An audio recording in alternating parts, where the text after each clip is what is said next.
Right now, summer sports are in full swing. Baseball is firing on all cylinders, and there's a certain soccer tournament the world's watching. Something you should be watching is your vehicle's engine. That's why Pennzoil Synthetics gives you complete protection for top engine performance. Pennzoil. Make the switch. This is the Best of Golic and Wingo podcast. Good Thursday morning, everybody. Welcome in to another edition of Golic and Wingo on ESPN Radio and ESPN2. Trey Wingo, Mike Golic Jr. here in studio with me, and the big man, Mike Golic Sr. is in Chicago this morning, and he joins us from there. How are we doing, big boy? I'm doing well. No complaints at all. Big game last night. Watch, it was exciting. I am in Chicago. We'll get into it a little bit later. At the end of Mike and Mike, for the number of years that was going on, ESPN gave us a great gift of being able to build a playground in areas that could use that. So I'm here in Chicago today because a little later today I'll be going to Rosa G. Maddock Elementary School in Burbank, Illinois, and Chris is flying in today as well, and we're going to help them build a playground at that middle school thanks to Kaboom. So that's going to be a lot of fun. So that's why I'm here, but I definitely wanted to be here to talk about the game last night. But a really cool thing we're going to be doing a little later, putting a hammer to nail or whatever you do to build a playground. I doubt it'll be hammer to nail, quite honestly. But maybe like an Allen wrench or something. Yeah, exactly right. Yeah, I'll try not to screw it up. Well, we like your chances. By the way, putting hammer to nail could also describe what's going on in the NBA Finals. That's sort of what we're looking at here, Junior. At this point, it's fait accompli. Yeah, it got cemented last night, unfortunately. Cement, something we can also use at the playground. Yeah, more playground references, as many as we can sneak in today. But yesterday we all sat around here and we predicted a Cavs Game 3 win. We said going into the series, going back home, Game 3 would be their best chance. That groundswell of support from the home crowd lifting up some of the Cavaliers' role players. And instead, Dad, we saw really a lot out of Kevin Durant of what we saw from LeBron James in Game 1 in that opposite road environment.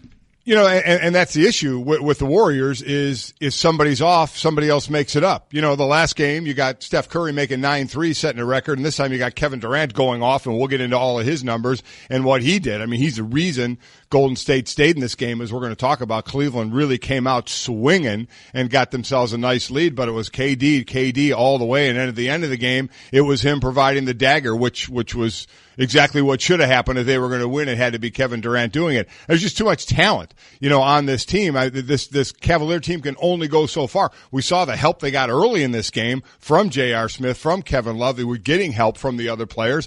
But when you're playing a team as good as Golden State, it's not going to be enough. Well, look, there's such a deja vu feeling from what happened in Game 3 a year ago into what happened last night in Game 3 in Cleveland. We'll get into all of that. Plus, we'll be joined today by some great guests. Panthers tight end Greg Olsen will join us. Our old pal Mike Tirico of NBC Sports will drop by to talk about not only the NHL playoffs, which could end tonight, the Stanley Cup Finals, as well as the Belmont Stakes. We could have for the second time in 4 years, we could have a thank you very much. We could have a Triple Crown winner as Justify goes for it in the number 1 slot at the Belmont Stakes. We'll get into all of that, but first, let's start with what's trending and what we were talking about. The Warriors are now 1 game away from winning another NBA championship, and they became the first team in NBA history to take a 3-0 lead in consecutive NBA Finals by beating the Cavs last night, 110-102. Kevin Durant scored a career postseason high 43, Junior, while adding 13 boards and 7 assists. Kevin Durant had the type of game that started to elevate him in those conversations about best player in the league last season, last NBA Finals. This was the eerily reminiscent one, and I know we're going to get into how his performance has kind of crescendoed as we start to now look at potential Finals MVPs. But, Dad, I've seen some stats about 30-foot threes and things of that nature for Kevin Durant that I know have to have you pretty excited. Yeah, listen, there's going to be a lot of numbers, a lot of second spectrum numbers on this that we'll enjoy talking about. But quite honestly, and I know we're going to play the sound, so I'm going to actually preview it right here. I think what LeBron said is sound basically preview. Dead on, is you can't make a mistake against the Warriors. It's like making a mistake against the New England Patriots. They capitalize. They're too good. They don't make enough mistakes. And when you make one, they capitalize on it. And by capitalizing, they go on runs, which really just deflate you. I make the comparison all the time in basketball and football of when you think you have them and then they just make enough to get that third down or get in position for that field goal and just deflate you. And that's what they were doing, because that place was hopping last night. I thought, and I'm sure you guys did too. Yep. Okay. This is what Cleveland's going to do in game 3. They came out absolutely swinging, and they were landing punches left and right. Guys were hitting shots. You thought, all right, at some point in this game, Golden State's going to just say, fine, you got your one game. But Kevin Durant just said, nah, I think I'll take over in this one. Since Steph shot all his threes in the last game and is missing all now, I'll just make them all now. Yeah, since we thought this is what Cleveland does, is they took their largest lead of the finals, a 13-point lead. This is actually what Golden State does, because Golden State is now the first team in the last 20 postseasons to win 4 straight games when trailing by double digits in one postseason. That's going back to include the Western Conference Finals. So this team has no problem putting its foot on the gas and leaving you in the dust. The Golden State Warriors, no lead is safe. And according to Elias, he joined Rick Barry as the only Warriors player, Kevin Durant did, with 40 points and 10 rebounds in the NBA Finals. Barry did so in 1967. So let's continue with some things that may have happened while you were sleeping. It's brought to you by Tempur-Pedic, loved by our owners and ranked highest in customer satisfaction by J.D. Power. Find out why at TempurPedic.com. Oh, he's not striking out anymore. Aaron Judge, who had that horrific doubleheader, 8 strikeouts, including 5 in one game, had a 2-run homer to snap a scoreless tie in the 13th inning, and then Giancarlo Stanton followed him up. Went deep moments later as the Yankees beat the Blue Jays 3-0 for a 2-game sweep. Judge bounced back from what he called that terrible day when he went 0 for 9 with a record 8 strikeouts in that doubleheader, Junior. So this is a big day, though, because this is what we had all really been looking for in this game. Goes late, and you get a little bit of hero ball from 2 guys that we always expected would be great, but we hadn't gotten it in the same inning yet. And Judge's home run, in addition to being the 3rd latest in a scoreless game in Yankee history, was part of the first time that Judge and Stanton had homered in the same inning so far this season. So, Dad, we're finally starting to get some of that timely payoff from these bats, as we talked yesterday about now the Yankees maybe having to go back searching for pitching around the playoff or the All-Star deadline. And it's amazing that whenever we're doing notes about the Yankees, it's either about home runs or strikeouts. And it's usually involving the 2 guys that we're talking about all the time with Stanton and Judge. It's unreal. But here's another thing to look at. The Red Sox and the Yankees both have 40 wins. It's the first time those 2 teams had 40 wins in the first 60 games of the season. And how about this? One of these teams is going to be a wild card team. One of these teams is going to be 1 game away when they get to be the wild card of getting knocked out of the playoffs in 1 game after the season they're both are having right now. Yeah, it's crazy. I mean, the Red Sox actually have 43 wins. A lot of that is because they haven't had as many weather delays as the Yankees have had. I mean, they have 1 more loss, but they have 3 more wins. That's why the Yankees are a game back. And it's interesting. I was talking with Michael Kay on the Michael Kay Show on 98.7 New York yesterday about the possibility of big game hunting, basically what they're trying to do. But for someone to be willing to give up a prospect, they got to be out of it. And right now, nobody's really out of it. So for pitchers that they may go after, maybe Cole Hamels with the way the Rangers are struggling, but they're going to need pitching. There's no question about it with the injury to Jordan Montgomery. The question is, who can they get that will be available when their team thinks, yeah, we're not going to be doing what we thought we'd be doing. But the Yankees will absolutely be looking for pitching to go along with the big bats as they get closer and closer to the trade deadline. Well, speaking of baseball, we got problems with our guy, Shohei Ohtani. I want you to Shohei the way. The rookie phenom was removed from his start after 4 innings because of that blister on his pitching hand. Now, this is the second time this season Shohei left the game due to a blister. The other one was April 17th against Boston. He allowed 1 run on 4 hits and 3 walks during the Angels' 4-3 win over Kansas City. But, we've seen this happen a couple times before in the past. Those blisters, as you found out in the batting cage, Junior, can be a little dicey. And I tell you what, it's a very real phenomenon right now. I'm still recovering from this devastating injury. I'm not sure if I'm going to be able to fully use the mouse over here on the computer yet or anything. There's a lot that you've got to factor in. The struggle is real for you, Junior. Much like Shohei Ohtani, Dad, I did not miss my next turn in the rotation, and neither did he last time this came up, so we'll wait and see how quickly we can make this back around. But there's a lot of Warriors out here right now. Me, Shohei, Kevin Durant, we're all just making it work. who would have known a couple of football players you can relate to the baseball side of it because of your minutes and minutes in the batting cage? It's pretty incredible. But this guy, I mean, listen, that was the one thing we were going to wonder about him. He's 23 years old. Some people wondered, did he come over here too early, especially after spring training? But he's sitting there at 4-1 with what, a 3.10 ERA. We know we keep talking about the home runs. He has 6. He's given up 5. And then a worry is your first time at that age in the majors, injuries. Remember, he had dealt with the ankle. He had an injury there a little bit ago. His second blister. Who knew a blister? Well, I guess you knew a blister, but I think a lot of people really that are listening and watching don't realize when you hear blister, wait a minute, he's out with a blister? Yeah, a pitcher is going to be out with a blister for what they do and how they manipulate the ball and what the effect is. So that's what to keep an eye going forward. For a team that's just 4 out of the division lead right now is you're always talking about injury, and here you're talking about with a 23-year-old who's had kind of minor injuries that have kind of taken a little bit of time away from him. Well, look, sometimes desperate times call for desperate measures. Rich Hill, of the Dodgers, he had the issue with the blister. He had to pee on his hand to do it. Times you got to pee on it. Have you done that yet, Junior, with your blisters? I've not yet peed on it, although we're exploring all options right now. We never know what's going to happen over the course. It's a long show we have today, so eventually this might have to happen. We'll get an update on what he does in the break. And might need some help, Trey. Well, I'm here for you. I just don't know if I'm there for you. Just want you to know that. We'll find out. We'll figure it out in the break. See, this is when I wish you were here, Mike, because it seems like more of a fatherly duty than something that I should be involved in. But we move on. And does it end tonight? Does it end tonight? The Stanley Cup will be in the arena as the Washington Capitals face the Vegas Golden Knights tonight. Game 5 of the Stanley Cup Finals.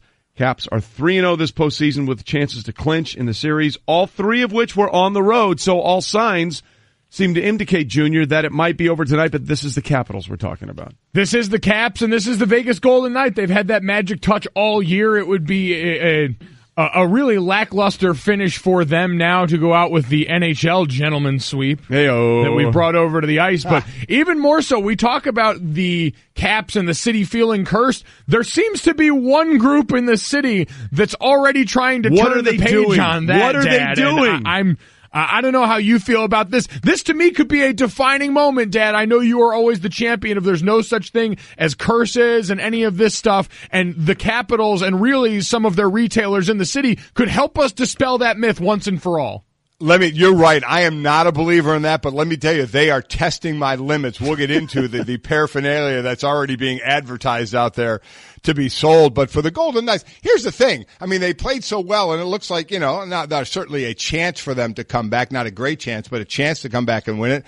But their season has been an overwhelming. So you look at both these teams. The Golden Knights, the last time they lost 3 in a row was like the end of February and beginning of March. This season has been an unbelievable success for them, even if they lose the Stanley Cup. And for the Capitals, it's obviously history for them and something the city has been searching for a long time. So I still think good on both teams, but you're right. Washington, and we'll get into it, they are really, really testing the sports gods right now. Have they not learned from what happened in Super Bowl 51 when Dick's Sporting Goods all over Atlanta were putting up championship paraphernalia for the Falcons? And you saw the video of them pulling that stuff down. It was unbelievable. Don't tempt fate, man. Don't do it. I'm telling you, I kind of love it now, and I'm rooting for the Caps once and for all. Let's tear down this idea that has any impact on this at all. Let's remove that stigma from sports. I am with you guys. Well, look, if anybody would test this limit, it would be the Caps. Again, they're up 3-1. In history of the franchise, they're only 7-5 in series in which they've had a 3-1 lead. They've lost 5 of these bad boys. So every Caps fan around is saying, don't do it. Don't tempt fate.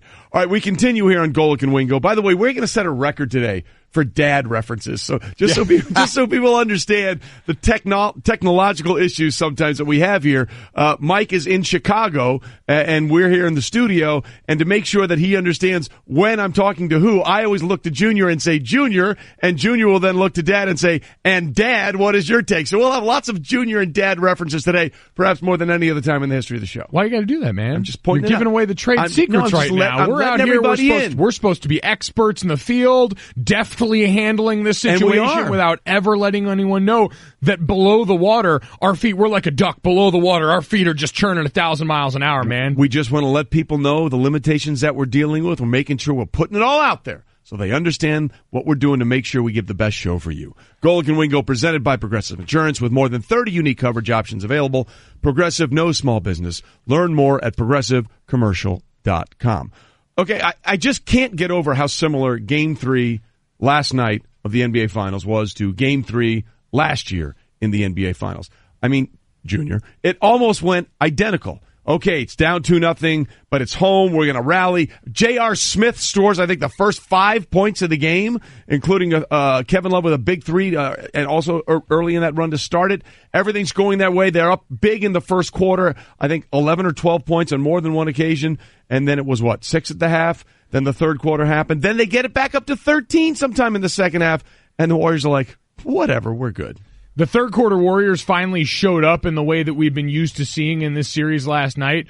But more than anything, Trey, I remember you brought this up in Game 1 when going into the at the end of the first half in Game 1, Steph Curry hits that big three at the buzzer to, at that point, tie that game. Last night, the Cavs had been kind of holding a double-digit lead for a lot of the first half, and Kevin Durant steps in and hits a three at the end of the first half that brings it to 6. And that might not seem like a huge difference, but at that point in time, to end the half on those strong notes, because situations, we talked about situational play a lot yesterday, regardless of the sport, and situational play, Dad, seemed to be the difference last night, forgetting if it was that moment or then coming out in the second half and what the Cavaliers weren't able to do in their shooting performance and carry over from the first half. Yeah, we saw the Cavs win that third quarter in Game 2, but they lost it last night. Golden State outscored them 31-23, so they actually took the lead going into the fourth quarter. But, the one thing I'll say, even though I know Game 2 was a 19-point game, I do think it was competitive. Again, with 10 minutes to go, it was a 7-point game. They kept it competitive, and then Golden State pulled away. So I still think that was competitive. Certainly we know what Game 1 was. And last night, I mean, we're talking a 1-point game with under a minute, or a 3-point game. What was it? I think a 3-point game with under a minute to go. And Durant hits that dagger.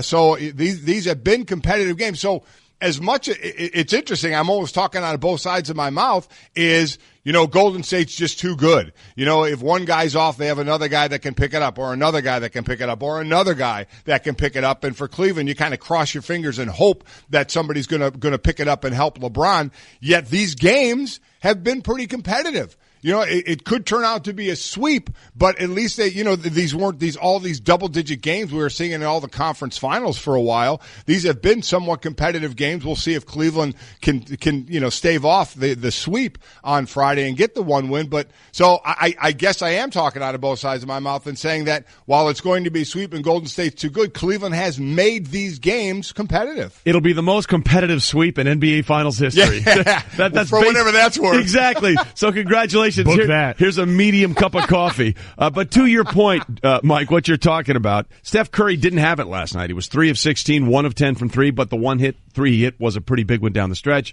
And Steve Kerr basically alluded to it. It's nice to be able to coach a team that has so many weapons. Well, this is, the beauty of this team and the luxury that we have of having, multiple big-time scorers. There's going to be nights like this for all of them. Steph was 3 for 16, 1 for 10, but as usual, he hit a big one. He always finds a way to make big plays even on his toughest nights. But, we got a lot of guys who can score and fill it up, and they lift each other up if one of them's having a tough night. And, it's a pretty nice luxury as a coach, that's for sure.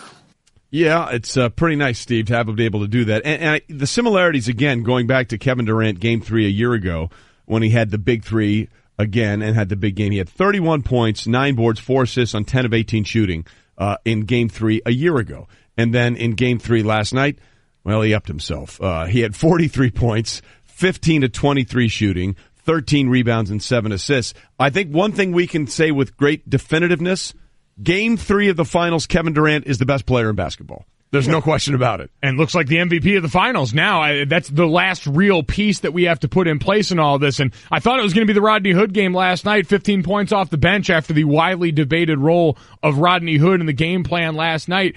It was Rodney, it was JR, it was Kevin Love in the first half, and then in the second half, that all went bone dry. You looked at their performance off LeBron James passes, which seems to be the number one Cavalier stat that exists, because the only form of offense for them comes off LeBron James passes. 0 for 6 from 3 in the second half off LeBron James passes. We sat with Brian Windhorst, and he said this team has to make threes, and in the second half when they needed it, it completely fell off. I'm going to tell you what one of the most unbelievable things to me last night in showing how dominant Kevin Durant was. I forgot at what point they mentioned it into the third quarter. The second leading scorer for Golden State was JaVale McGee. He was the second leading scorer on that team into the third quarter at some point for Golden State. And you look at the rest of the starters, I mean, they were all barely over double digits outside of Durant's 43. So that, again, just shows the different power, not only the stars, but when their role players step up, because they were missing early on, and then they got into that groove in the second quarter. I completely agree. Right at the end of the half when Durant hit it was like when Steph hit it as well. And then the third quarter they did their thing. But that, to me, is one of just shows you how good they are. Second leading scorer, JaVale McGee, and they end up winning this game. Well, Mike, to your point, what would we say about game 2? Well, JaVale McGee and Sean Livingston aren't going to go 11 of 11 for the field. Yeah. You're right. They went 9 of 12. Okay, when those guys are going 9 of 12, and it's not like they're suddenly discovering, hey, I have this great offense. Golic and Wingo. and Wingo. Mm-hmm. Trey Wingo and Mike Golic Sr. As we continue on Golic and Wingo, ESPN Radio and ESPN2, presented by Progressive Insurance, and all phone guests on the Shell Pennzoil Performance Line. Cliff is like a Zen master. I'm sometimes trying to figure out where he goes. Dexy's Midnight Runners, Senior. I don't understand that. Where did that come from? Dexy's Midnight Runners from the 80s. That's in our wheelhouse.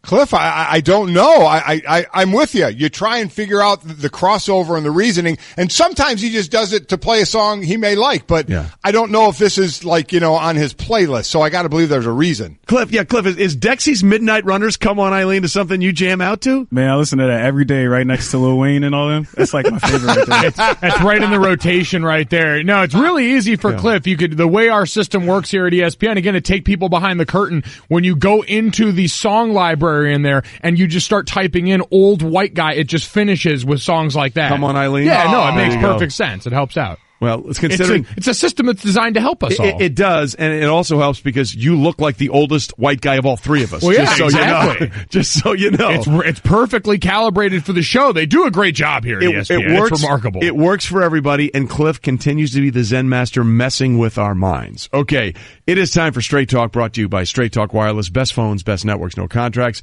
And Straight Talk, simply, it was all about Kevin Durant last night, but don't take my word for it.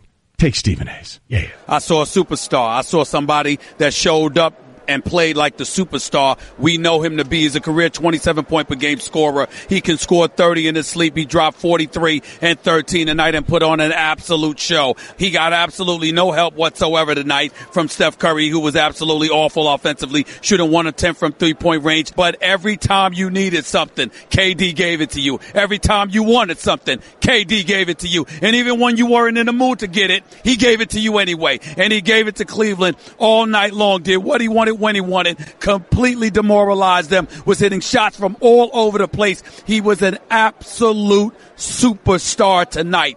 Again, you can't play stuff like that from Stephen A enough. Well, even when you didn't want it, he gave it to you again. And what a difference we're seeing in him from game one. In game one, people are like, well, what was wrong with Kevin Durant? LeBron and company should have won that game. The Warriors got lucky. Game one, he was 8 of 22 from the field, had 26 points.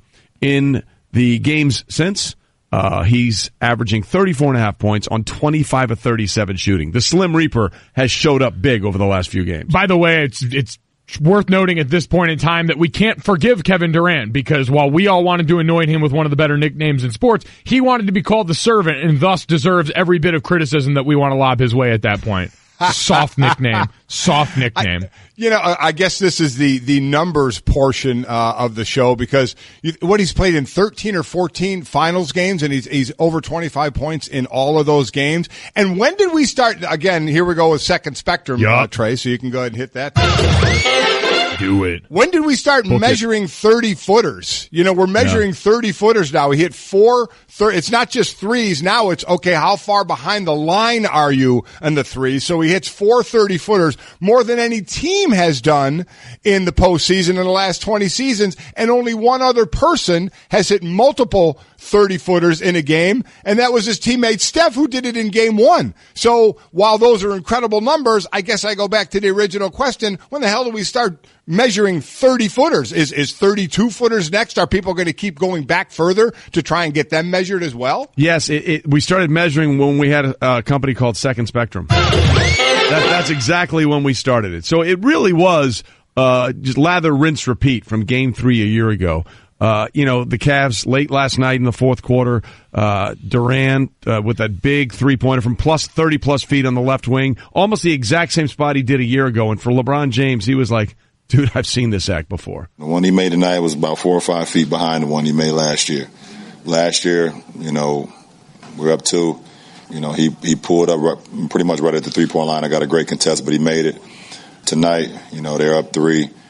We come off a pick and roll, and he just stopped behind it, pour about 4 or 5 feet behind the three-point line. So, same wing, different location, but you definitely tip your hat. I mean, that's what he does. He's a scorer. He's an assassin, and that was one of those assassin plays right there. You look at every shot that Kevin Durant takes in the course of games like this, and you realize that he's largely indefensible. Yeah. The majority of his shots this game were contested shots that he was shooting into. For anyone else who's not 7 foot tall, pulling up at a spot that just by nature of elevating makes his shot both unblockable and really gives him a clear line of sight. The reason we have those 30-plus foot stats, mostly to help me because my spatial understanding of distances from the hoop is really, really underdeveloped. But it's to remind us that what they're doing is uncommon.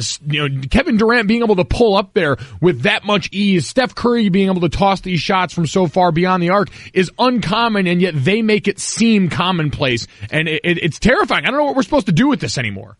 Well, I don't know if you can do anything with it because you look at the defense on that. I mean, he gets a screen and he's wide open. I mean, what are you going to do? You can't play up on all of these guys. Cleveland's already not a great defensive team, and they have multiple shooters. Now, they weren't as hot last night as they've been outside of Durant, but they have multiple weapons, so it's tough to play up on them all. So Kevin Durant, even though everybody's sitting there saying, my God, he's open, but he's 30 feet away. I mean, you probably don't think you need to body up at 30 feet away, but for some of these guys, you absolutely do.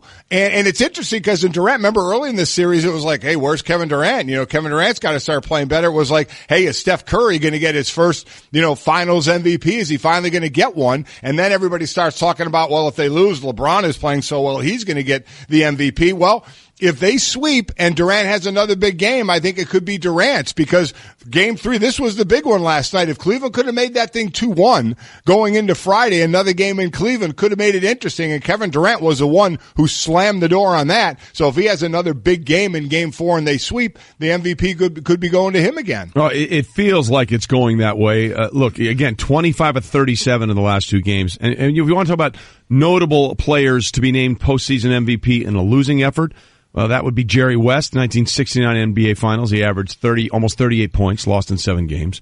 Bobby Richardson, 1960 World Series MVP. The Yankees lost in a Game 7 walk-off homer to the Pirates.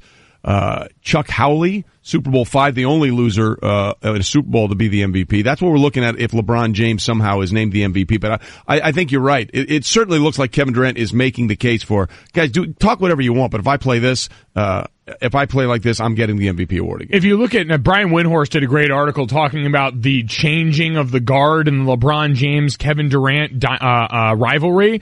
Their stats in the finals since Kevin Durant joined the Warriors have been eerily similar and almost identical. So you can understandably justify Kevin Durant. We don't have to have that conversation about Kevin Durant being the best player in the NBA now. LeBron James is still firmly in that mold. But it's also interesting when you look at this series where we are now, because it seems like we've got a lot of foregone conclusions left. It's not if, it's just when the Warriors go ahead and win this series. Sweep or gentleman sweep at this point. Exactly. It's basically, Kevin Durant seems like the pencil-in vote for Finals MVP, and yet we sit here and we're going to look back post-mortem, and we kind of mentioned it off the top of the show. But the Cavaliers legitimately should have won game 1 and were up by 13 at home last night and could be up 2-1 in this series, and instead are probably going to lose in straight sets. Yeah, so, I mean, two very winnable games, and they're about to get swept. So as Senior alluded to, it's definitely going to be the most competitive sweep in NBA Finals history. There's no question about it. But I'll just throw this out there because, look, he's not going to win, and he's not going to win the Finals MVP. But let me just give you LeBron James's numbers through 3 games.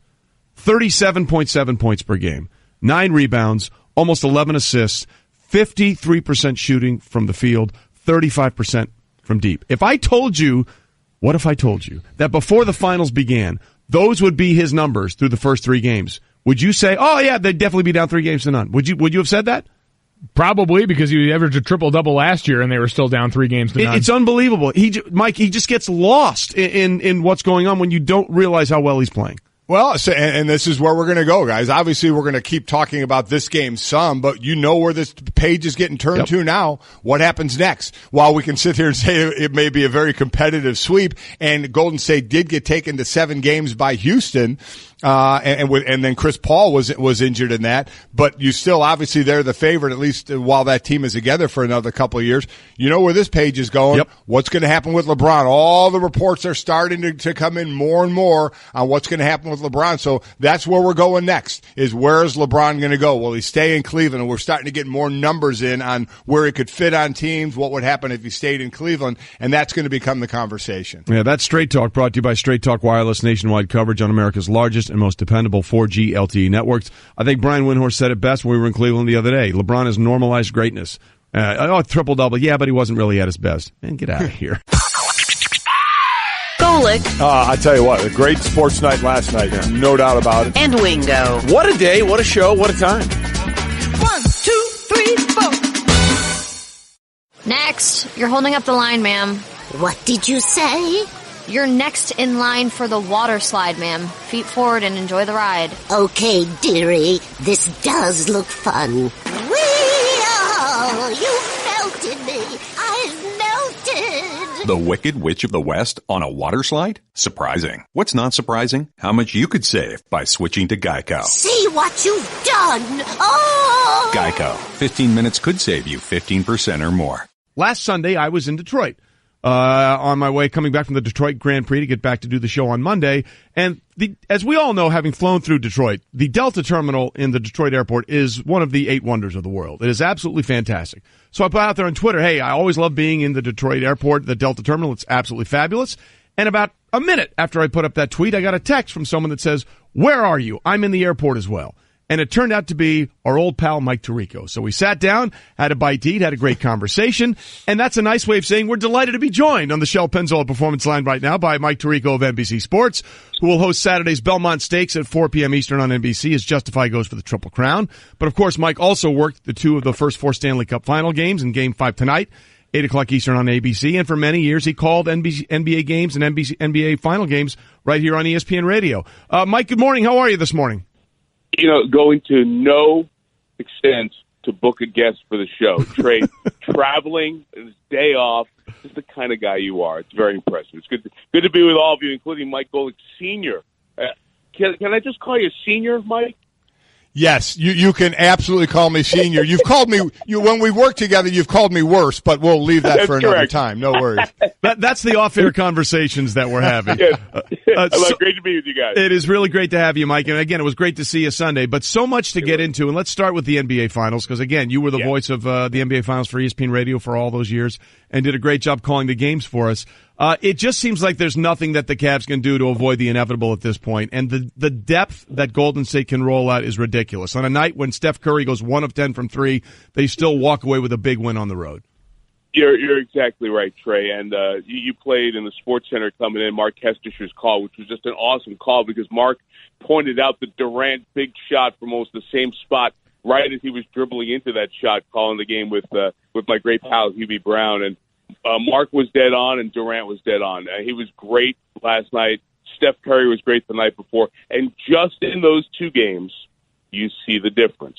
LeBron has nobody else who can be great. They can be good, but nobody else who can be great. So on a night when Curry didn't have it, and Cleveland may have blown out Golden State by 18 or 20, if not for one of these other incredible athletes on the planet playing for Golden State, Kevin Durant has one of those finals all-time games to remember, and they're not going to lose now, and they're going to be champions 3 of the last 4 years, and Durant will have back-to-back. And you may say, yeah, he had to go there to get it, but he's the reason that they're getting these 2 titles, a huge reason. So it will not be an asterisk. It'll be 2 trophies with great respect, at least for me, for Durant once this series ends up. And so, Mike, where does it go from here? We've seen that kind of dominance. You talk about how it's basically unavoidable when you can trot out this many potent weapons. So now what does LeBron James and the rest of the league really do this offseason to sort of try and counteract this? Yeah, it's a great question. It's one of the things I'm enjoying right now is that I don't have to wade into this cesspool of what's going to happen next. Where is he going to go? There are so many options. The Philadelphia option seems to be one that fits. The Lakers option continues to get more buzz and more hype. I think when we step back, Mike, it's 15 incredible years, and the 15th year has been about as good as we've seen. When you think about how little supporting cast he has, and I don't mean to disrespect some of these guys, but just for example, there's a play that Durant has the ball, gets it to Curry, throws it in the corner on the left side. Draymond Green goes in for a dunk late game. J.R. Smith leaves his man, and Draymond comes wide open. It's another small mental mistake as you go through. Nobody could take a big shot those final few possessions for Cleveland. They made sure LeBron didn't. He just deserves, at this level, the way the game is played, because of the quality of his play, to have somebody else to go with him. Is that person in L.A. if Paul George can fit there? The Houston scenario is one that, just as a basketball fan, I don't see those 3. I see them as pals and playing together. I just don't see it systemically working as well. But the East has been the path, and I would be intrigued if he leaves the East and goes out west to try to battle these other super teams in the West on the way to the finals as opposed to in the finals. And Mike, along those lines, we've seen players in the past go to other teams, but it was the teams that would make the trade. In today's NBA, we know the players can control it all. So from that standpoint, in your mind, does it hurt legacies, especially for a guy like LeBron who's going to go down as the best or second best player ever? Cleveland, Miami, Cleveland, and then whatever team, if it's a different team next year, moving around to try and create that team to win championships. Does that diminish anything to you? It alters, but it's a different world. You guys just played the soundbite in the Sports Center coming in with Kevin Durant, and Kevin Durant said, well, that's what superstars do. And he's right. But nobody 15, 20 years ago called themselves a superstar in a post-game soundbite, relatively speaking. And it's not knocking him. It's just times have adjusted, and we have to adjust with it. I mean, would you like to see it organically happen where guys stay with one team and do it? Yeah. And that's part of why I think this Golden State team was always appreciated, because as they came along and the style they played with Clay and Draymond and Steph, all drafted, not number 1 or number 2 picks, drafted in the lottery, but came together. They acquire Iguodala the way you would acquire a veteran. But then once Durant comes, it kind of changes the way you view the teams. But that is just the way business is done right now. It is a different world. It's a different style. These guys are doing it. It provides entertaining basketball at the top of the league. I think in general it hurts the depth of the league, but overall I think fans are enjoying seeing these super teams play together. So be it. It's all good. I think the legacy will be just fine, especially when you look at Durant winning 2 now and being a key reason why they've won the 2. Assuming they win the one more game of these next 4. I think we're all safe with that assumption at this point, as nobody's ever come back from down 3 games to none in an NBA series, let alone an NBA Finals. As Mike Tirico is with us, who does a little bit of everything for NBC Sports and does such a great job with it. This is obviously a busy couple of days in the NBC Sports world. We got what's going on with potentially a Stanley Cup closeout tonight. And then Saturday, we could have the second Triple Crown winner in 4 years, which is interesting, Mike, because it had been so long between Affirmed in 1978 and American Pharoah in 2015. And the tension and the excitement was palpable, everybody waiting for the Belmont Stakes on Saturday in 2015. Now that it has happened more recently, what do you expect the atmosphere to be like on Saturday? Trey, I think it's a little bit different. I do. I don't think there's the same buzz or anticipation. There were a dozen or so, I think it's 13 near misses along the way after 78 and Affirmed and until you got to American Pharoah. And the one I think that probably changed the prism a little bit was California Chrome. People remember that horse in 2014. Yep. Their ownership group was unique. A lot of people loved California Chrome, and there were fans that called themselves Chromies. And that had a huge rating, and then had the disappointment of the horse not winning. Tonalist ended up winning, and Chrome finished fourth in 2014. But then American Pharoah did it the next year, and I think that whole "it's impossible to do" was taken away. I'm looking at it this way, and it's not selling it, it's just the fact. If it happens twice in 4 years, it doesn't seem as big a deal. But if it's the second time it's happened in 40 years, right, which would be the case if Justify wins, then it's a really big deal. Things don't happen just twice in 40 years in sports. So it doesn't take away the significance, even though maybe the build-up to it feels a little bit different this time around, because we just saw it 3 years ago. Yeah, no question. And Justify is now going to be the 14th horse to attempt to win the Triple Crown. Since 1978, American Pharoah, as we said, came through at the Belmont, and Justify in 2015, and Justify, the fifth horse to win the Derby and the Preakness with an undefeated record entering the Belmont Stakes. Only Seattle Slew in 77 was able to finish that off and take the Triple Crown. So my advice to anybody that's ever flying through the Delta Airport, put it out there on Twitter. In Detroit, you never know who you're going to run into. Mike, it was great catching up with you on Sunday. Great to have you on the show. Always good to listen to the great work you do at NBC, and we'll look forward to what could be a special weekend at the Belmont Stakes. Looking forward to it. Great to catch up with all you guys. Golic, you take care of your old man, will you please, Mikey? Absolutely. Thanks, Mike. Yeah. Thanks, you Mike. Got it. See you guys. Golic and Wingo. It was all sort of one big giant Jell-O mold. It's very interesting where that went. This is an interesting phenomenon I stumbled upon, that if you just add "book it" to the end of any phrase, the shorter the better, it makes it immediately a hot take. Owen says, Jaguars win the Super Bowl, book it. I like Tim's poutine. Book it. Man, that's a strong point from Tim. That is. LeBron is Toronto's kryptonite. No. Book it. I like Steve's better. Josh Allen will break a table before the season starts. Hashtag Bills Mafia. Book it. Completely forgot I've got to read right here. Well, then I'll give you some time by saying, hey, Golic and Wingo on ESPN Radio and ESPN News. Yeah, And now you got something? Yeah, no, I got something for you guys, and it's good, too. You're really going to like it. SportsCenter brought to you by Ultimate Software. In business, just like sports, success comes down to having a talented team and a strong game plan. And that's where Ultimate Software comes in, with HR, payroll, and talent management technology that puts your people first. All right, so you recovered from that. Nicely done. It is time for Book It, ladies and gentlemen, on Golic and Wingo. Again, this is a creation of Mike Golic Jr. that no matter the take, it's a lot saucier if you just add "book it" toward the end of it. So you're going to read them off, and we're going to decide whether or not we're going to book it. I'll go first, and then Senior will follow up. Yes. Give you guys a chance to book it. Again, the hot take multiplier right now. Ooh, yeah. All right, we got it. What do you got? Yeah. Here we go. All right, here we go. LeBron James will win the Finals MVP. Book it? I would love to book it, but he's not going to get it. I mean, I would love to book it. His numbers are ridiculous. Go ahead and do it then. His numbers are ridiculous. 37.7, 9 assists, 10.7 rebounds a game, shooting 53% from the floor, but he's not going to get it. I can't book it. I feel the exact same way. I would love to book it, but there's no way I can book this, especially if they get swept or just get one win. I mean, if it went to 7 games and they were contested games and all good games, maybe. But no, he is not going to get the Finals MVP. Yeah, you guys are right. I can't book this one either, but I will say we have to see Kevin Durant is going to win the Finals MVP. You can book that right now. Yes. And I'm more curious, and we'll find out later on, we've got him coming on in the 9 o'clock hour, if this Finals MVP will count in Stugotz's personal record book, which is the most important question in all of this. Is all it? right. It is. Okay. All right, next up.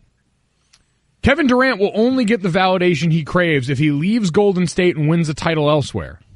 Book it? This is a difficult one because I don't know how much validation he actually needs. Well, just as a backdrop here, Durant recently spoke to The Athletic about his decision to join Golden State and said, at the time of my career, I didn't know how other people felt about my game, and I knew that I was pretty damn good, and I knew I worked hard, and I needed validation from my peers, teams, and GMs, people that are really into the game, to really help me feel good about myself and feel confident and let me know that what I was doing was working. Okay, so he's gotten that validation now, though, right? From being with the Golden State, so I'm not going to book it. I'm not booking that because I feel like he's already got it. Dad? I can't book this one. Now, validation, are you talking from his peers, Mike, or from fans? All the above. Yeah, I don't think he's going to need that. No, I don't think he needs to do that. I'm sorry, I can't book this one. I know we want to play the book it drops, but I just can't do it. I think he's going to go down as one of the all-time greats without a doubt, and it'll be validated. He'll have championships, and I think he's going to be just fine. I think we need to have Golic Jr. come up with saucier takes. Book it. Let's go. Hit it. You can book it. I'm actually going to book this one because every indication we've gotten from a guy that ran 5 burner accounts even after that first finals. But in all seriousness, he was very forthright about his feelings in this. And to me, that shows a guy who understands, and I think in a very different way, that validation like that only comes from within. And so if he's not personally satisfied, even with all the accolades, you guys know this, you can do a lot and get acclaim from the outside. It's not going to matter when it comes to the bottom. All right, you got another one? Let's go. I got another one. All right, the Caps will blow their 3-1 lead in the Stanley Cup final. Book it? Oh, this would be so mean to do to all my friends that are Caps fans, but they're only 7-5. Yeah, book it! Wow. You can book it. Book it! The Caps are going to cap. I'm sorry. I feel bad. Mike? Wow, there's no way I can book that. I think they can win one more of these games, even though a couple of sporting goods places are already, offering championship jerseys, which are horrible out there. But I can't see him blowing this lead. It's only happened once before in 1942. I don't see it. I can't book this one. I did this just for the sounder. I just want to be clear. I know you did. I wanted to play the sounder. Only thing I'm booking is parade tickets. All right, we got the last one real quick here. Book it. Here we go. Winning the Triple Crown in horse racing is meaningless because American Pharoah did it in 2015. No way, no chance, no how. As Tirico said, only the second time in 40 years. Nope, not doing it, not booking it. I can't book that one either. I just can't. It still means something. Maybe not as much. Maybe like the second time Russell Westbrook, got the triple doubles, average of the season. It didn't mean as much as last year, but it still has meaning. So I'm not booking. Thank you. Book it. We didn't even vote Russ NBA. No. We didn't even vote him All NBA first team. Hard out. You book it. You need stronger takes next time. Golic and Wingo. Let's not expect too much. There's only one person out there that's expecting way too much out of this guy too early. We know who that is. It's his father.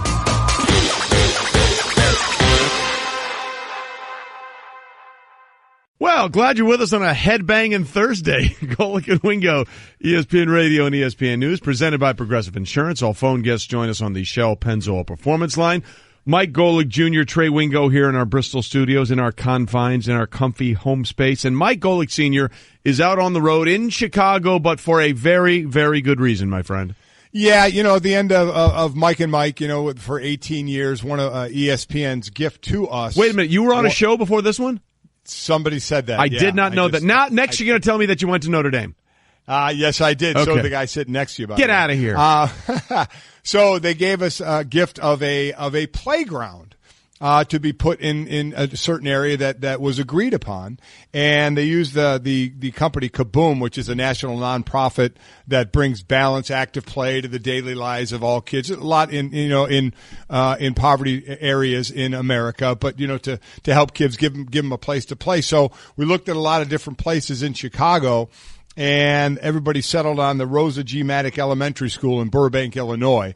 450 students there, a lot of them within walking distance to the school. So it's kind of this playground would be, because they can walk there and they all live the close proximity. They can use it whether they're in school or out of school, kind of bring families there and the community together there as well. So we thought it was a great place. for the park, for the playground. So a little later today, we're going to do the build. So I might have to leave the show in about an hour and head over to the elementary school, and we'll have a little opening ceremony, and then we're going to build. My wife Chris is coming in town. She just landed, and she'll be over there, and we're going to there's volunteers out there who help build the playground. We will build the playground today. It will be done today.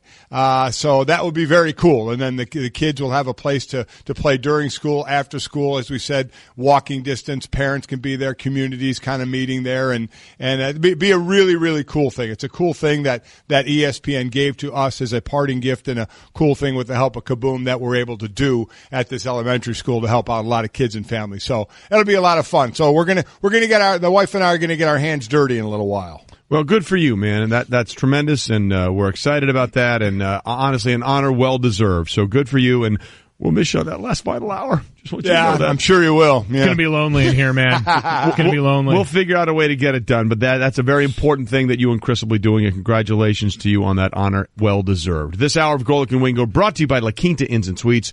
You can book at LQ.com and win at business. And you've just brought this to my attention, and now it's the only thing I'm looking at right now. I am devastated right now, Trey. I can't believe you distracted me like this. Go ahead. Tell America. This is the worst day of my life. Because I just received news. Hold on. What you just received what? I just received news. This is significant, just so you know. All right, Game 3 last night, NBA Finals. We get it. Stuff happened. Cool. Yep. Halftime show. Elite. You want to talk about the players on the court last night. Red Panda, halftime goddess herself, on the court last night, halftime show. And I just received a link. This is from my mom, courtesy of For the Win. Last night, during the halftime show, we had a fall. Red Panda took a tumble off the unicycle last night. The storied tradition, the plates, the bowl. Oh, my God. It's and bad. Let me tell you what, she caught herself. It was amazing. You know when cats fall, how they always just manage to land? She landed perfectly on this. But still, I've never seen anything like this. I've been watching Red Panda perform at halftime shows for as long as I can remember. She is a triumph. She is a vision. She has everything that is good about sports and what we do. And last night, she showed us that she was mortal, and I'm not sure I'm ready to handle that. Nothing is sacred anymore. Believe what I just saw. God. I cannot believe we invoked one of the great calls of all time from Jack Buck on Red Panda. It's deserved. It's Red Panda. Oh. Red freaking Panda. I can't believe that happened.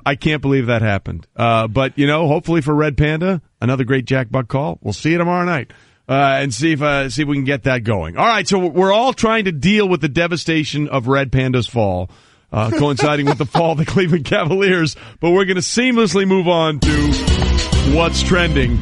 The Golden State Warriors became the first team in NBA history to take 3-0 lead in consecutive NBA Finals by beating the Cavs and thus ensuring Red Panda's fall, 110-102. Kevin Durant, postseason high 43, while he had 13 boards and 7 assists. He and Rick Barry, the only Warriors players with 40 and 10 in the NBA Finals. Kevin Durant also, we know the 4 30-foot-plus shots last night in the game. Unbelievable. Only time in the last 20 years besides his teammate, Steph Curry, who did it in Game 2, excuse me. So this is the kind of series that the Warriors are having, the kind of firepower we're used to, and Dad, the unstoppable force that they've become. Everything that people hated about the NBA coming into this season is given to them in this finals series against the Cavs. Here's the amazing thing. This is well could be a sweep, but as we've talked about, and it is tongue-in-cheek, what a competitive sweep it might be. We know Game 1, we saw what direction that should have gone. Game 2, while it ended up being 19 points, was a 7-point game with 10 minutes to go. And Game 3, under a minute to go, Golden State's up 3. It was that Kevin Durant dagger 3 that really sealed it there, but with under a minute to go. So I've been very impressed with the competitive nature of this, but it goes back again to what LeBron said after the game, especially when you have a close game. You can't make the mistake against a better team. And he made the comparison to the New England Patriots. He said, they don't make mistakes, and when you make mistakes, they capitalize it. And that's exactly what Golden State does. If you give them an opening, if you make a mistake, they're going to make the most out of it. Now, they can blow you out, but they haven't here. But when you make the mistake, they take advantage of it enough to get the win and be up 3-0. Boy, it's like you knew what LeBron was going to say. It's almost like, playing the Patriots. You just can't have mistakes. They're not going to beat themselves. when you're able to either force a miscue on them, you have to be able to capitalize, and then you have to be so in tune and razor sharp and focused every single possession. You can't have miscommunication. You can't have laws. You can't have my faults or my bads and things like that, because they're going to make you pay. And when they make you pay, it's a 3-0 or 6-0 or 9-0 run, and it's, and it comes in bunches. So, the room for error is just, you just can't have it. And we know throughout the course of a 48-minute game, there are going to be plays where, it was a miscue there or it was a miscue there. But, for the most part, throughout 48 minutes, you just can't have a bunch of those, especially against this team. And that's LeBron sounding off on Golden State. Sound off brought to you by ADT. Considering home security? ? Consider this, period. For 140 years, ADT has helped stop more crime than any other home security company. Visit ADT.com to learn more. Staying in the NBA, the 76ers now say they don't believe President Brian Colangelo had knowledge of the burner Twitter accounts he's been linked to, that according to a report from NBC Sports in Philadelphia. However, the Sixers are reportedly trying to decide if he can go forward, or they can go forward with Colangelo, after sensitive team information did go public through those Twitter accounts, which they, again, right now believe. And they had a law firm look and investigate this. They do not believe they came from Colangelo himself. I don't believe what I just saw. Or heard at this point. I'm not really sure how much of this I buy, because, again, it's how you want to phrase this. If you want to say, yeah, we're confident that none of this came from Brian Colangelo, sure. Are we confident that Brian Colangelo truly knew nothing about this? That I'm not willing to believe. Well, he has said that he has someone's out. His quote has been this: "Someone's out trying to get me, Mike." My wife? Is that? Because I mean, if they're saying that, that's kind of what we've been led to believe lately in this. I don't really know where to go now. Well, just so people understand, for clarity purposes, there have been two numbers of a phone number linked to that account that are the same last two numbers as a phone his wife uses. That's, to me, that's the X factor here. So if he didn't know about it, but it came from his wife, would he not know about it if it really did? But let me go to the bottom line here. If the team believes he knew nothing about it, but they're not sure if they can go forward with him because sensitive information was let out, well, if they don't think he knew about it, then they don't think he let the sensitive information out about the team. How could they let him go? I mean, it would be head-scratching to say, we don't think he had anything to do with this, even though sensitive information got out. What would be then your cause for saying, but we don't think anybody trusts you anymore? Well, we just said we don't think you had anything to do with it. Well, then it becomes perception versus reality, right? Because there was some stuff that was pretty damning of Joel Embiid on that. Is that relationship going to be okay and repairable? And would other free agents or free agents in general want to come there knowing that this stuff might be out there? Look, you're right. I don't think you can say because of this happened and you can't link it directly, but then there's the perception cloud, which I think is where this all sort of falls into. And this is why I'm sure the legal team's working overtime, because if you're going to make this kind of decision, you've got to have something ironclad to tie it to, because this seems like something where if you're not careful, wrongful termination could absolutely be a route that Brian Colangelo could go if this ends up costing him a job, right? I agree. Yeah. So listen, as our old friend Andrew Brandt likes to say in situations like this, there will be lawyers and there will be billable hours. But it's going to be interesting to see how it plays out, because if they can conclude somewhat definitively that he had no knowledge of this and they believe him, it's going to be hard, to your point, Mike, but there's going to be a specter that every free agent is going to have to deal with. Well, hey, can I trust that my sensitive information won't be coming out somewhere that you might tell it to somebody who then might put it out there? Yeah, I get that. But if your team says, we don't think you put any of this out there, we believe you, but you know what, we just can't have you around. That would be tough. If I were Brian Colangelo, I'd be, wait a minute, what the hell's going on? You just said you don't think I did anything. But I get what you're saying. And a lot would come and it would be from the players if you lose trust in him, or other free agents maybe would lose trust in him. But I think the 76ers are in a very, very tough position if they truly believe that report that he had nothing to do with it, to say, hey, Brian Colangelo, you don't have a job with us anymore. Yeah, and we'll see how that plays out going forward. But again, no definitive decision has been reached. But the report was that they believe that he was not aware of those accounts or was not linked to them in any way, shape, or form. Well, and then there's this. Look, first of all, congratulations to Kyler Murray, because if you have a skill set that someone is willing to pay you, I am all for you getting your money whenever you can and as often and as much as you can. The Oakland A's took Oklahoma quarterback and Oklahoma outfielder Kyler Murray with the 9th pick in the draft on Monday. Murray's response said, hey, I want to play football for Oklahoma. And the A's are okay with that. So now there's a report that Murray has reached a $5 million deal with the A's that would allow him to play football for the Sooners this fall. So to recap, let's put this in the basest terms we can. He's going to be an Oklahoma football player this fall, yet he is going to sign a contract that will pay him $5 million.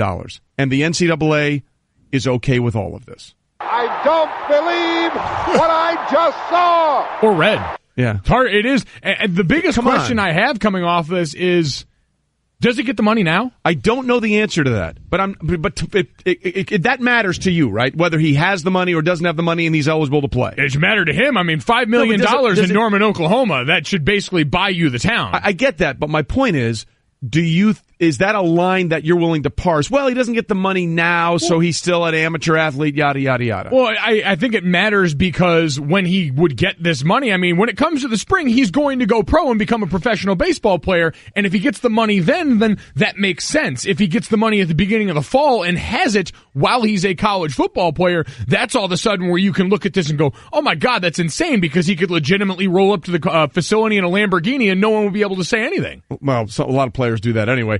Mike, none of this makes sense to me because the NCAA, and Mike Jr., you know this, you were friends with that offensive lineman that got tagged for eating too much at a buffet as an extra benefit. That's a rule in the NCAA, but it's okay to sign a contract that guarantees you $5 million. Yeah, you're still eligible to play. Come on, man. Yeah, Mike, who was that? Gabe Eichert? Gabe Eichert, the Oklahoma offensive line got popped for going back up for seconds at I think an alumni-led brunch or luncheon that they had to pay back. How dare they? I think it was under $5 each, something like that, the value of the meal. And then remember the one player at USC who took the ride in the golf cart and had to pay like $5 or something like that. I mean, so on its face, it looks absolutely ridiculous that a guy would get $5 million, 4.7 or $5 million while he's there, which would bring up another question. I know there was gray areas like when I would go to Notre Dame when the kids were there and we took other ball players or with Sydney, other swimmers out to eat, if I could pay for it or not, if that would be like an extra benefit. You know, you can't pay for their meals. Well, what if this kid just paid for meals all the time? What if it's a player doing it? I wonder if he would be allowed to take a bunch of players out and pay for all of their meals, or if he would get in trouble for that. I mean, it blows my mind, some of the small things that you look at and shake your head, yet you can give a guy a check or he can make $5 million and still play football. The interesting thing I'll say, and why I can almost rationalize this in my head a bit, is that you're allowed to have jobs when you're in college. You're allowed to have another job outside of your sport. You're just not allowed to be paid for the specific sport that you play. But when you work in the summer, we remember in the past, there's been some of those scandals surrounding guys working at car dealerships and getting paid an inordinate amount of money that you wouldn't get paid for working that job normally. But if you're paid a fair wage for a job, you're allowed to earn that during your time as a student athlete. So really, he's just being paid a fair wage for a job that's not being a football player in that given sport. So I get because it's another sport, it looks funny, but as far as the rules, this stuff has been happening. Guys have been getting paid while having other jobs in the realm of being a collegiate athlete. You done? I mean, I'm just saying it makes sense. Let me know when you're done. It makes sense. Because that makes no sense whatsoever. How does that make no sense, Trey? It's another job that's not playing football. It's very easy to understand. Okay, here's it's very simple. Here's why I can understand. You ever heard of Jeremy Bloom? You know who Jeremy Bloom is? Sure. Do you or not really? Okay, Jeremy Bloom was a... Thank you. Oh, yeah. Settle down, Sparky. Jeremy Bloom was a former University of Colorado wide receiver who in the 2000s wanted to play football. He was also an Olympic-level skier. And the NCAA denied him making endorsement money for the Olympics, another sport that he was not that was not NCAA sanctioned because that was against the rules. So he couldn't make money off endorsements, which he needed to keep his skiing fund, to keep his Olympic dream going. But he had to stop that and not take a single penny because he was playing NCAA football. Well, it's listen, ridiculous. Endorsements Here's the thing, though. While I agree it was ridiculous, because I certainly remember that, that's different than what Mike's talking about. Mike's talking about wages and value for a job. This was endorsements. This wasn't wages for your job. It was endorsements. It was supposedly extra. And I know it's what helps them do what they're doing, but from a technical standpoint, there is a difference. I think it's all ridiculous. I agree with you there, Trey, but there is a difference to getting a wage for what you do and then something else that you do, and you get extras because you're, promoting a serve or a goods for them or a product for them. How can anybody be okay with the NCAA saying you got to pay $5 back for an extra buffet line meal? Oh, no. And then they're okay with, hey, make $5 million, come back and play. Hayden Hurst, this past draft, made $400,000 as a signing bonus and then pitched for a while. And clearly a professional athlete in every way, shape, or form you could possibly be, he was still okay to come back and play football. Oh, listen, I'm telling you, the optics of it looks ridiculous. It's ridiculous. It looks laughable. There are a lot of things laughable. There are a lot of things wrong with the NCAA, Trey. I'm just telling you, for this one, it's kind of easy for them to explain away based on the rules as they currently sit. The example that you gave me points out the absurdity, but you can explain it away with image and likeness things. Like, that's another one that's easy for them to parry away right now. There are a lot of things inherently farcical with the sport. They're actually looking at that right now this offseason. That was one of the things they talked about. Look, it just makes no logical sense that you can get millions of dollars and still be considered a student athlete, but you can't have a second. You used to not be able to have peanut butter on your bagel. I mean, come on. Trey, we're agreeing with you, but I agree with Mike. To his point, based on the rules, he is getting a fair wage for what he's going to do. Absolutely. So that's the rule. But overall, yes, it's comical what's going on, and we've heard forever they need to thin out the rule book. And while we're all waiting, our hair is all thinning out. Well, at least most people's hair is thinning out we're waiting for the rule book to thin out. You play that as much as you should, because that Great Wall looks like it's never going away. I tell you, it really is. What a head of lettuce. It is unbelievable. It's going to haunt me forever. Yeah, I can see that. Yeah. Look, I get what I understand the parsing you want to make, and yes, you can say that, well, because of this, but in the big picture, none of it makes any sense. None of it makes any sense, and they've got to have more sensible rules with this kind of stuff, because look, I mean, Brandon Whedon did it. It is a bunch of people. You can name so many players that came back to play college football after their baseball experience was done. In every way, shape, and form, they were a professional, and they still got amateur status. And that's the thing that's ridiculous about it. Well, and again, it's because it's sport and because the dollar amounts are so high. If I go work at a car dealership, technically I'm a professional car salesman when I come back from the summer, but I can still play football, and no one really bats an eye. Well, but the difference there is that's not being a professional athlete. You're a professional car washer. The difference here is, but professional is the key word in that, right? But the point with the NCAA likes to make was, well, we are student athletes first. So if you're going to be a professional athlete, then go back and be a student athlete, having already been paid. That doesn't seem to make any sense to me. I want to be clear about this. Kyler Murray, take your money. Everybody get your money. Everybody should be able to do this. I just think the absurdity is in the rules and the way they split things up, going back and forth on what is and isn't allowable. I just hope he gets it before the fall so everyone knows who's picking up the tab. Yeah, well, and the other thing there is, I mean, it's kind of a risk by the A's, right? I mean, it's a huge risk that they acknowledge, which shows you how good this kid must be, right? Exactly. I mean, the risk really here is with Oakland.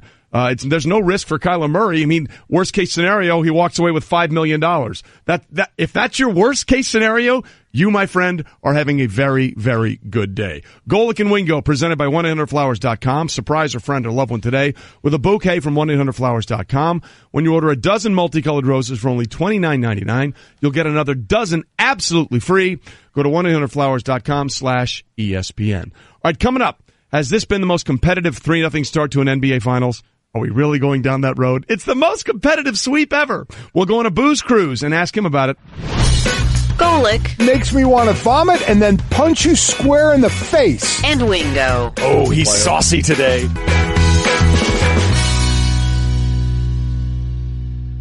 It is that time of the week again, ladies and gentlemen. Well, we bring in Stugotz from the Dan Le Batard Show with Stugotz, named Best Radio Personality in 2016 by the Miami New Times. So congratulations, Stugotz, for that. I was? Honor. Wow. Yeah, that's what it says here. Yeah. So congratulations. News to me. Yeah. How about that? Congratulations to me. Yes. How about that? I mean, that's amazing, huh? Well, what's also amazing is we have our winners. Now, are you ready? Are you already packing? Are you working on your game as we get forward for Pinehurst?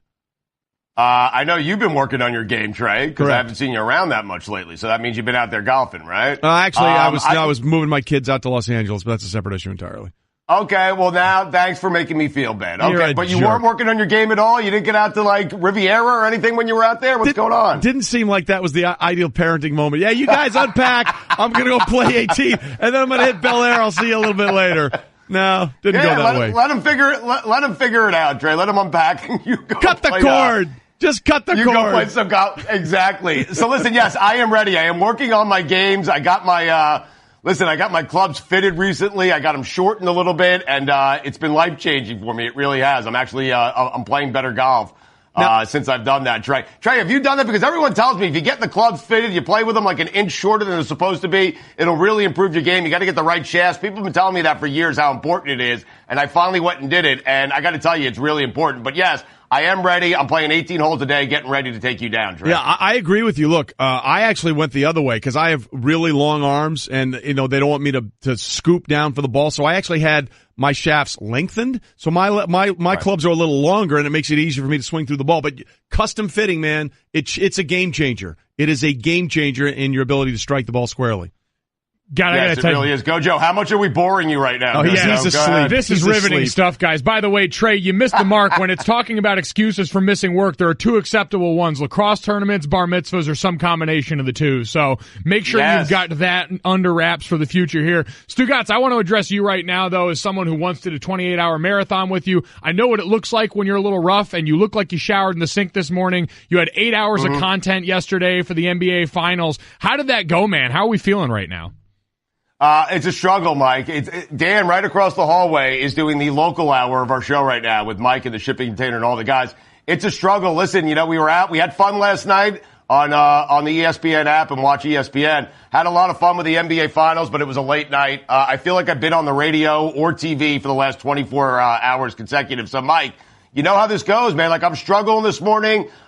Listen, it's already a struggle for me just, with normal sleep patterns. But I went to sleep at like 2:30, 3 o'clock in the morning, woke up 5 hours later, walked right back over here. And, I'm exhausted. But what a fun game last night. That was a really, we didn't get the result we wanted because we all want a long series. But that was a super fun game last night. We were happy to be a part of it. Well, Stugotz is with us from the Dan Le Batard Show. And Stu, we are labeling this. It's going to be the most competitive sweep ever. That's the way we're selling it. Yeah, it's probably going to be a 4-game sweep, but it is going to be the most competitive 4-game sweep in NBA Finals history. Yes, I mean, listen, the Cavaliers had 2 chances to win these games. The Cavs could just as easily be up 2-1 right now. So it's pretty incredible. You just think back to that J.R. Smith play 4 seconds ago, game 1. And listen, for our show, I don't think basketball will ever get any better than that. Like, that's it. I think basketball ended on our show right there, because I don't know how you get better than 4 seconds ago and J.R. Smith having no clue of what the score was, what the situation was. But you look back at that game 1 and you just think, what could have been? Had they won that game, even with a loss last night, we're headed into a big game 4 on Friday on Cleveland's home court. Here's the problem with the Golden State Warriors, those guys. And Mike Golic, you and I have talked about this a lot. Go, Joe. Kevin Durant just going to that team. That team was already an all-time great team. I had guys like Amin El-Hassan and Le Batard and Ethan Strauss and Stephen A. Smith, guys who follow basketball for a living, telling me that this is one of, if not the greatest teams of all time. That was before they got Kevin Durant, and then they got Kevin Durant. And so I know the NBA is healthier than ever, but man, I don't like going to a movie when I know what the outcome's going to be. We all knew Golden State, Cleveland, Golden State would win an NBA championship, and it's playing out exactly that way. And that cannot be good for the NBA, guys. Well, and Stugotz, I look at this now, and I look at who the chief player in last night was, and it was Kevin Durant. Like, not only did he make that move, but he's made it unavoidable to talk about him. So the biggest question on my mind is, Kevin Durant looks like, after last night, he's poised to win a second Finals MVP. Any of this going to count in the personal record book? And how do you feel about the reports that LeBron James is supposedly going to take a meeting with Golden State after the season? Yeah, LeBron can't do that. And listen, he can take the meeting all he wants and pick their brains all they want. LeBron James he's a champion, right? He's a real champion. So he's not going to join that team. Now, I think LeBron's going to go somewhere else. Maybe he goes to Boston. Maybe he goes to Philadelphia. Maybe he goes to one of those teams. But there's no way he's going to join Kevin Durant and Steph Curry and those guys in Golden State. And as far as Kevin Durant is concerned, none of this counts, Mike. It doesn't matter what he does. Listen, Kevin Durant wants validation for how great of a player he is. I don't know why he needed it, but he wanted it. We were all talking, even when he was in Oklahoma City, we were talking about Kevin Durant as one of the 2 or 3 best players in the world, but he needed this validation. He thought the validation was the ring, and a funny thing happened along the way. He's not getting the validation he thought he was going to get simply because he joined an all-time great team who won a championship before he even got there. So, listen, that's just the deal for me with Kevin Durant. None of this stuff that happens with Golden State is going to count in my personal record book. And I hope LeBron does not take that same path, because if the NBA is bad now, if we know the outcome now, man, can you imagine LeBron on that team? Forget it. Why play the season? It's ridiculous. For money. That's why you would play the season for money. But yes, yes. That's a good point, Trey. We're just being honest about it, because a lot of people will need the money. So I kind of feel like Kevin Durant has gotten the validation now, right? Am I reading that wrong in that Athletic article? I thought he said, I needed it, that's why I came here. And I think he feels validated by his peers now. Maybe not by people in the media, but I think he feels like he's gotten validation already, right? Well, and I wonder, Stugotz, is that our fault? I mean, you're the box plus minus. The ring counting is what we do in this. Did we drive Kevin Durant to this point? But that's an interesting question by Trey. Gojo, what do you think there? Because I think he's still clamoring for that validation. I thought that, Trey, I think that Kevin Durant thought, hey, I go to Golden State, I win an NBA championship, and now I'm going to win two, and I'm going to get all the validation I need. Everyone's going to call me the greatest player in the world. That's not what's happened here. Whether it's members of the media, whether it's fans, and Kevin Durant's been very sensitive to this, if you've noticed on social media, since he joined the Golden State Warriors, that fans aren't giving him the credit that he thinks he deserves for winning an NBA title. And it's simple. That's not the way fans view sports. That's not the way sports are. It's not, hey, I couldn't beat that team, I'm going to join that team. It's, hey, I couldn't beat that team, I'm going to come back and I'm going to try it again with Russell Westbrook and those guys. Mike, I don't think he's gotten the validation. I don't think he feels fully complete, fully whole by winning championships with Golden State. Do you? No, I don't think so. I think we learned all that after the burner Twitter account thing came out, right? I mean, if you're doing that after you've won a finals MVP and after you've won a championship, when everything should be as good for you as it's going to get, and you still have to go out there and fight your battles in the mentions and the comment sections, that to me screams like a guy who's still kind of insecure about his place in all of this. And so you wonder, Stugotz, do you buy into any of the rumor? And I know we heard the sound from the Will Cain show the other day of this idea that Kevin Durant may not finish out here.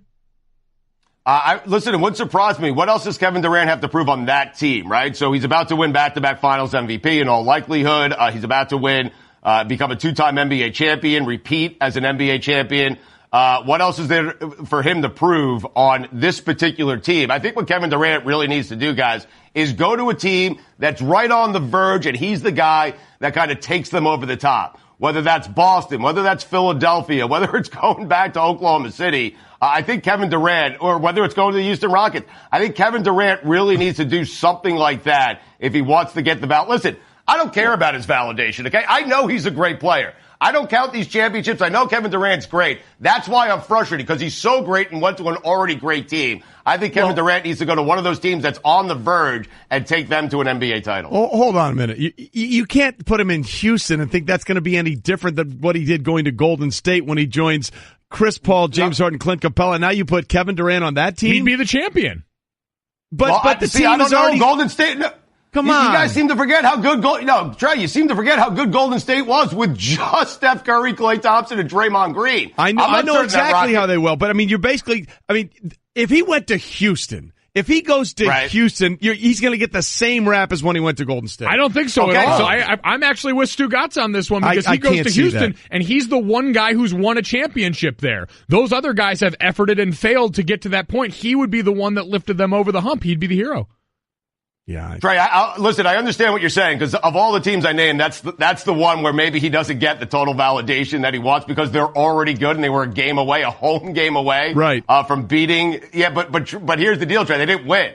And so Kevin Durant can go there now and be the reason, if they do win, get to the finals, it will be Kevin Durant is the reason we got here. And so that's a pretty good spot for him. Let's put it this way, Trey. If Kevin Durant went back to Oklahoma City and won, would you view him differently? Well, I never had a huge problem with him going to Golden State to begin with. So but would you view that as better than Houston? Yes, because absolutely. They were up 3-1 on the Warriors in the Western Conference Finals with him and Russell Westbrook and could have won. So in my mind, that's the same exact thing as going to Houston. You think it's the exact same thing as going to Houston? Yes. Well, I don't, because that Golden State, I think that Houston team, look, it's my perception, which is what colors all of this, but to me, that Houston team is more set up than that Oklahoma City team ever was with Kevin Durant there. That's just the way I look at it. Wow. Fair point. By the way, I don't think that's the team that had Westbrook and Harden at one point, by the way. Yeah, and they couldn't get it done against LeBron James. Right. Okay. You think Westbrook? You think Westbrook would take Kevin Durant back? What do you guys think? No, no chance. Zero chance. He barely passed to him when he was there the first time. I was about to say he barely shared the ball when they were there the first time around. I can't imagine that happening. Well, first of all, that's never going to happen. It's an interesting scenario, but him going back to Oklahoma City. It wouldn't be like LeBron going back to Cleveland. There's a different dynamic at work there. It'd be a tough one. Stugotz from the Dan Le Batard Show with Stugotz here with us. Stugotz, I got to ask after last night because we hear from him a fair amount. We see the way that this series has gone yet again. Is there an easier job in sports than Steve Kerr's? Oh, no. I mean, it's just absurd. I don't know what's going on with his hair. The hair game is... the hair game, well, listen, Mike knows. Listen, I'm playing the hits right now, and Golic knows the hits. I mean, no one knows him better than Gojo. We did a show together for a couple of years. Gojo, listen, first off, what's going on with Steve Kerr's hair? Because I don't like the look. I'm concerned about Steve Kerr, man. I really am.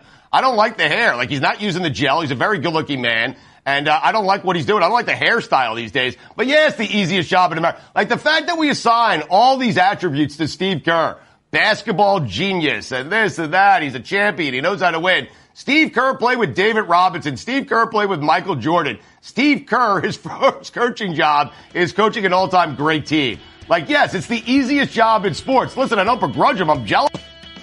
Oh, wow. The take was so hot it melted the line. Unbelievable. God bless America. And Stugotz has no idea at this point. He has no idea. This is great. Just so you know, if you're not watching on ESPN News, Stugotz doesn't know that his microphone has just been out, and he is just waxing poetic. His hands are moving left and right. He's got a little spittle coming out of his mouth, and now he's broken the feed.